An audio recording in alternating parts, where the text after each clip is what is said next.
Broadcasting live from the Business RadioX studios in Atlanta, Georgia, it's time for High Velocity Radio.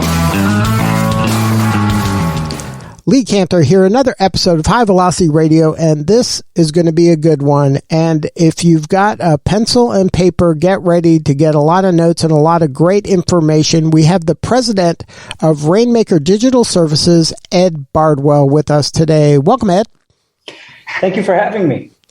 I am so excited to be talking to you. Full disclosure, Business RadioX, which produces this show, is a client of Rainmaker. They do our website, and they have done it for many, many years, and we've been extremely happy with them and proud to call them a partner in our business. And I would love for Ed to share a little bit about Rainmaker Digital Services in terms of some of the services you offer other small to mid-sized businesses.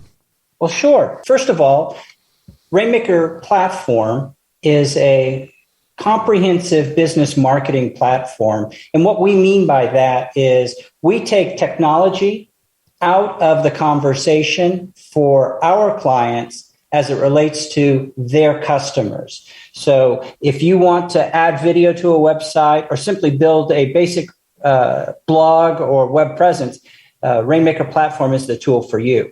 But what we found over the years is many customers become very successful and become our clients. And that's a distinction that we use to represent those clients that need additional services. In the old days of advertising, and I remember a time I was in a presentation and there were a bunch of ad agency guys, the really good looking, tight t-shirt wearing guys. And I was up there and I was kind of the geeky guy, and people were asking why I was so successful. And I said, well, the agency model is dead. You guys are dinosaurs. You just don't know it. And they were all, taken aback.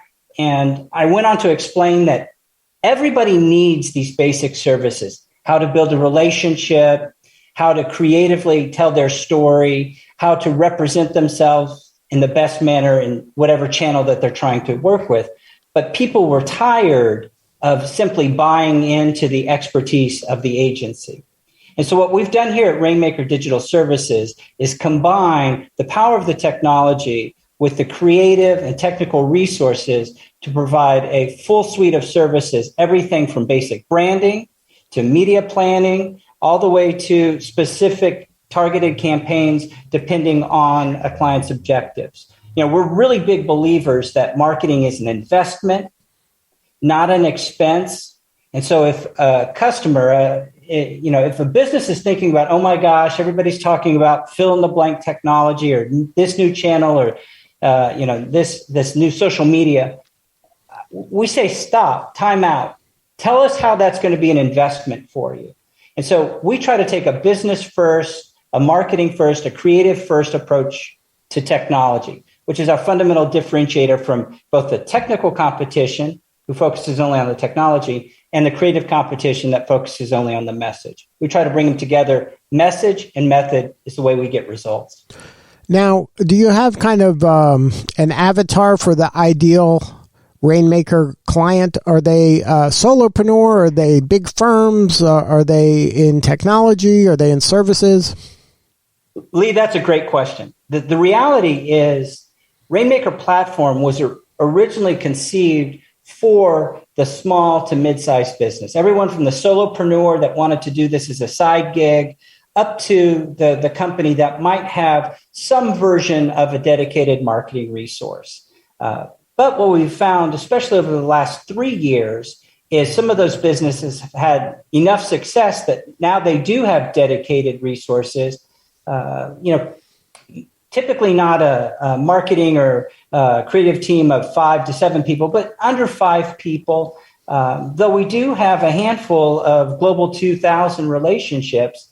And most of those folks, most of those enterprises turn to us because our technology and the philosophies, the content marketing philosophies behind our technologies allow the media to be iterated for specific target audiences, geographies, and they can do it much more economically than with traditional enterprise software. So the foundation has always been the small to mid-sized company, But we have had the opportunity to sharpen our teeth with some enterprise level partners as well. Now, what's the pain that those prospective clients are having where Rainmaker Digital is the solution? Like, what are maybe some of the breadcrumbs that this business owner or business leader is having that kind of lead them to you? There are typically two types of businesses that reach out to us. The first is someone who has had a website, or they have a Google My Business account, or they've done some Facebook advertising, and they really don't know what it's done for their business.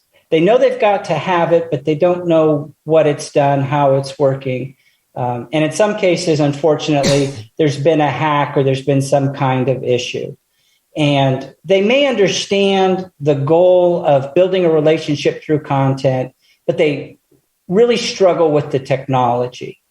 And those people, typically they've talked to like an IT firm or a consulting firm who starts to use acronyms and the different letter soup that you're going to find in technology to try to convince these businesses that they should do, that they should work together. I've never thought that technology should be a sword. I've always thought it should be a shield. And so, for those guys, typically what we tell them is, hey, at the end of the day, all you care about is your message in front of the right audience? Is it doing what you want it to do from a marketing perspective? And can we make sure that someone else, a bad actor, can't negatively impact your brand? So those guys typically turn to us because, especially with Rainmaker Platform, from the time you sign up for the license to the time you leave the platform, which we hope is never, you don't have to talk about technology ever again. We can control all aspects of your digital presence from the moment that you build that relationship with us. And then the other group of folks is typically a group that is very technically savvy. We see this with affiliate marketers, certainly, these drop shippers, and certain, groups of businesses that have strong, I'm thinking of like IT support groups. They don't need help with the technology necessarily, but they have very little clue about what digital marketing has to be about today. And that is, it has to be about the story.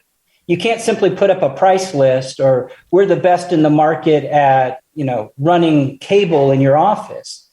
People need to understand the story behind the business because frankly, today, that is what sells. You have to have that relationship with your audience. People are buying more with their heads and hearts than they are with their pocketbooks. So for that audience, we train them on content marketing. We hopefully show them folks like Business RadioX. I mean, your presence is amazing from a content perspective. And, you certainly are a great illustration of the power of content. And a lot of people say, well, I want to do that.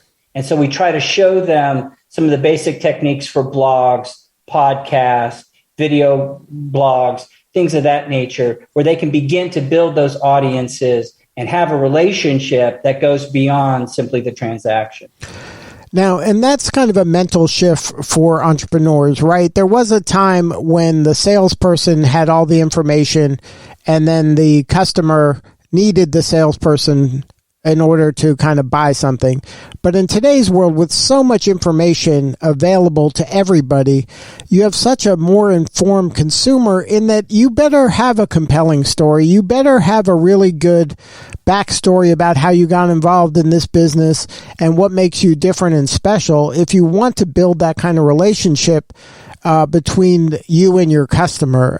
Is that an area that you help folks with, kind of crafting that messaging and crafting that story and giving them the tools to kind of share it? Absolutely. If you look back at our history as Copy Blogger with Brian Clark and some of those folks, or my team's background, we did some work with Disney back in the early 2000s. It's all about the backstory. It's all about trying to create a approachable and understandable persona that your prospective buyer can understand. We talk frequently about the role of authority and authenticity in our content. Nobody's going to believe you if you say, I'm the smartest guy in the room. But if you have a story that shows that you're the smartest guy in the room, or you have testimonials, that's, the power of word of mouth today in digital is so incredibly high. Reviews, testimonials, those add such color to the story that you're telling that you can introduce the fact that you're the smartest guy in the room, or you're the best vendor for a potential relationship. But if you have these other elements in your story, well, it becomes much easier to believe that you're the authority. And then if you add to that the fact that, I'm not the best guy for everybody, or, I too have stumbled, or, frequently we will use in educating customers, especially that second group of folks, tell us a time that you weren't successful.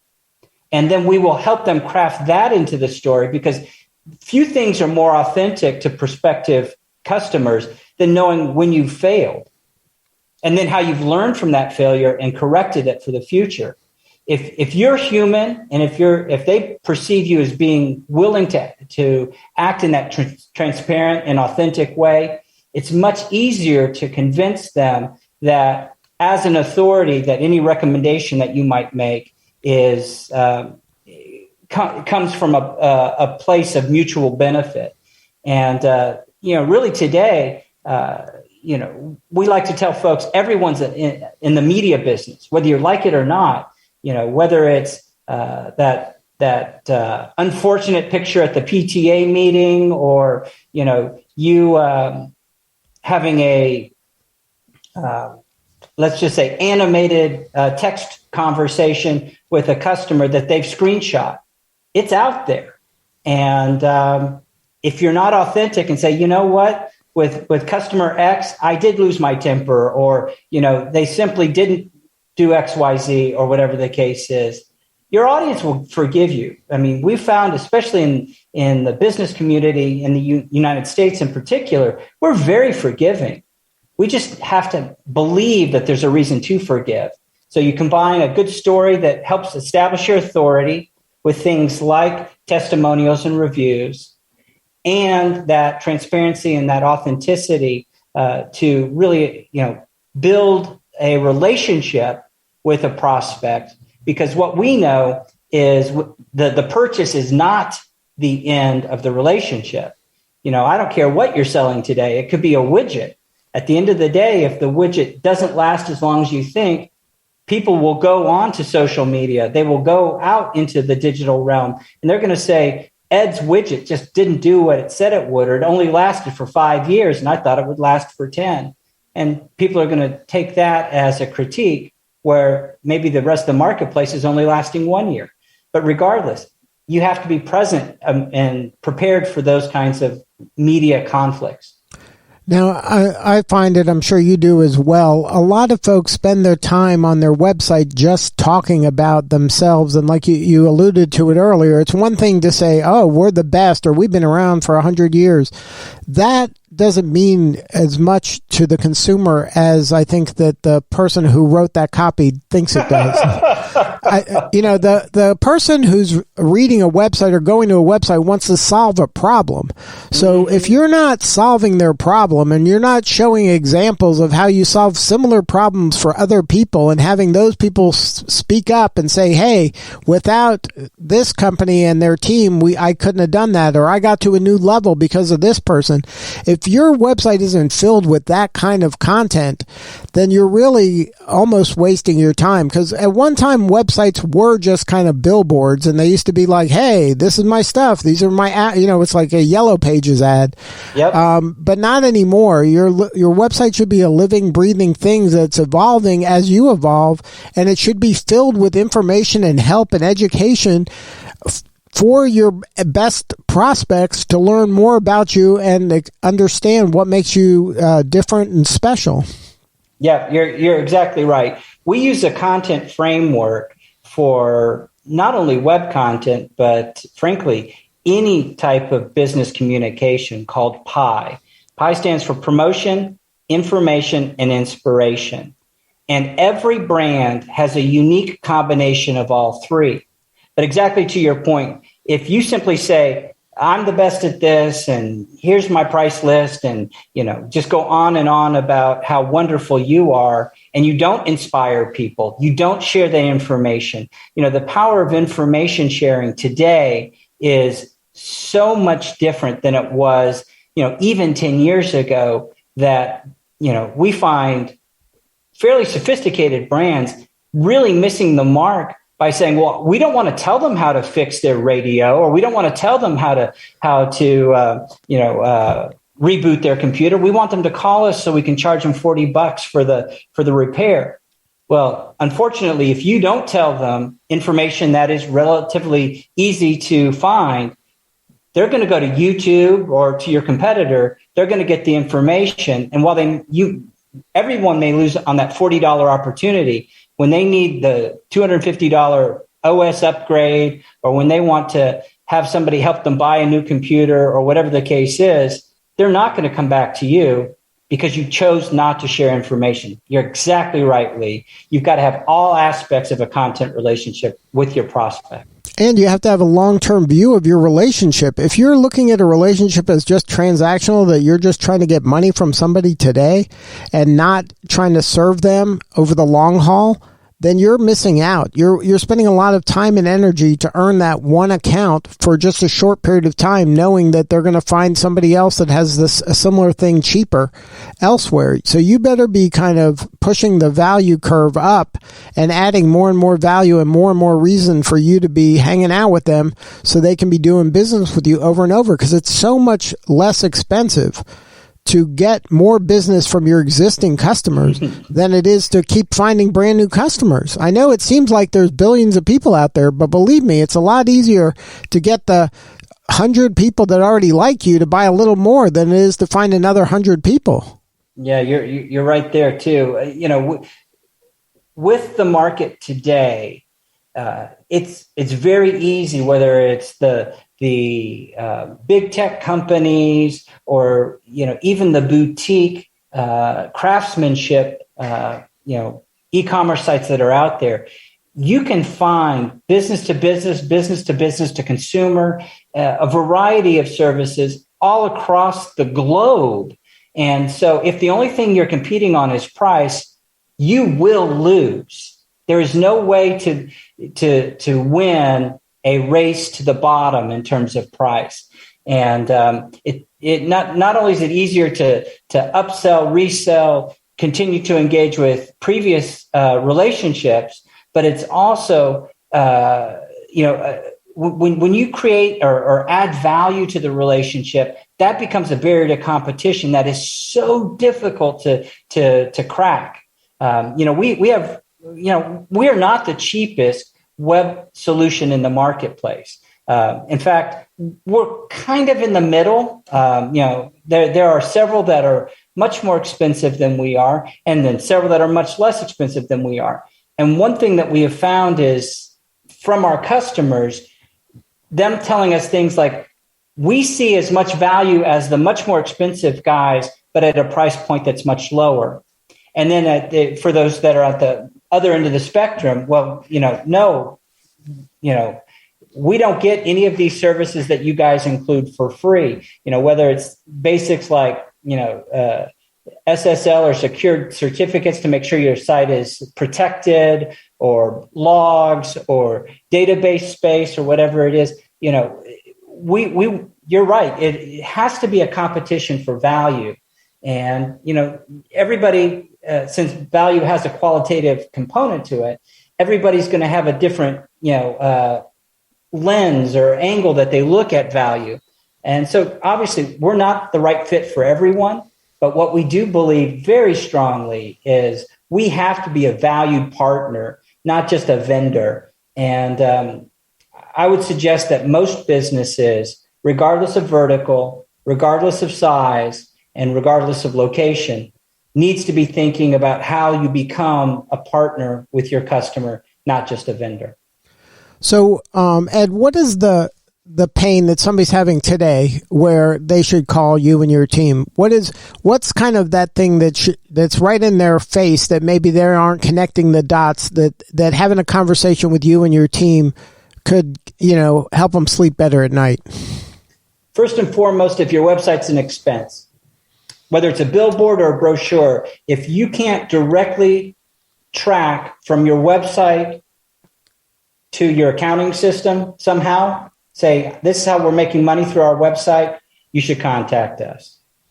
And then second, if the message that you're sharing to the marketplace in any regard is different than the message that is circulating on the internet, whether that be in social media, your website, your email, then we would strongly suggest that you reach out to us as well. And if somebody wants to learn more, have a more substantive conversation with you or somebody on the team, what's the website? The two that I would suggest is, specifically if you've got website questions, rainmakerplatform.com, and for broader relationship questions, rainmakerdigital.com. Well, Ed, thank you so much for sharing your story today. You're doing such important work, and we appreciate you. Thank you so much. I appreciate the opportunity to be with you today. All right, this is Lee Cantor. We'll see you all next time on High Velocity Radio.